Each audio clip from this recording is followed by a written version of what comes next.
আপনি দাওয়াত দিছেন, ওমরকে আপনি দাওয়াত দিছেন, আবু লাহাবকে আপনি দাওয়াত দিছেন, বাকি আমি আবু বকরকে নিলাম, আবু জেহেলকে নিলাম না, ওমরকে নিলাম, আবু লাহাবকে নিলাম না।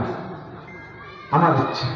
এই জন্য দোস্ত তোমরা মনে রাখো বাবা, আপনাদের সবাইকে বলি, আমাকে বলি, প্রত্যেকেই মনে রাখবেন 1450 বছর ধরে ইসলাম আছে, ছিল, আগামী দিনেও থাকবে। ইসলামের বিজয় হবে, কালেমার বিজয় হবে।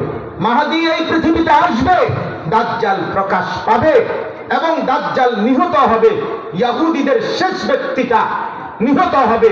সারা পৃথিবীময় আরেকবার খোদার কসম, নবীর ভবিষ্যৎবাণী, যদি কিয়ামত, আল্লাহ রাসূল বলেছে ইসরাফিল ফু দেওয়া আর একদিন যদি বাকি থাকে, নবীজি বলছেন তবুও আমার উম্মত বিশ্বাস করো যে মাহদী আসবে, আর মাহদীর নেতৃত্বে সারা পৃথিবীতে আরেকবার ইসলামের খেলাফত, ইসলামের পতাকা উড়বে, যদি কিয়ামতের আর একদিনও বাকি থাকে। এটা হবে।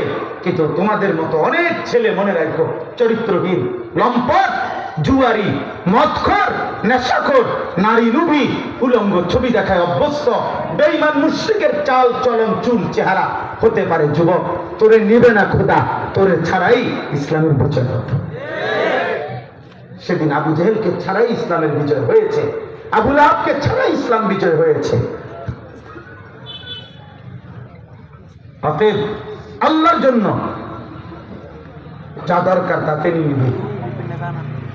পৃথিবীর কেউ জানতো না এই শহীদ শরীফ উসমান হাদি রাহিমাহুল্লাহু তাআলা, এই ইমানদার যুবক এত সাহসী ছিল, এত ইমানওয়ালা ছিল, এত বেশি হিম্মতওয়ালা ছিল।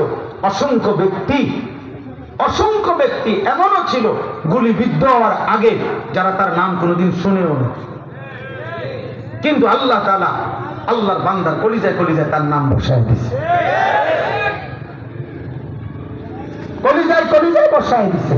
প্রয়োজনের মুহূর্তে আমার দেশে এমন অসংখ্য মজবুত ইমানদার এখনো আলহামদুলিল্লাহ লাখো লাখো ইমানদার যুবক আছে।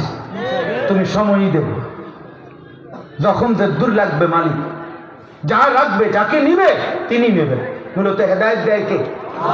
ফয়সালা দেয় কে? নবী সাল্লাল্লাহু আলাইহি সাল্লামের হাতে অনেক লোক কালেমা পড়ছে কিনা? তো আবু তালেব পড়লো না কেন? ফয়সালা কার হাতে? হযরত ইব্রাহিম আলাইহিস সালামের হাতে অনেক লোক কালেমা পড়েছে কিনা? তো ওনার আব্বা পড়লো না কেন? ফয়সালা কার হাতে? নূহ আলাইহিস সালামের হাতে অনেক লোক কালেমা পড়ছে কিনা? তো ওনার ছেলে কেনআন কালেমা পড়লো না কেন? ফয়সালা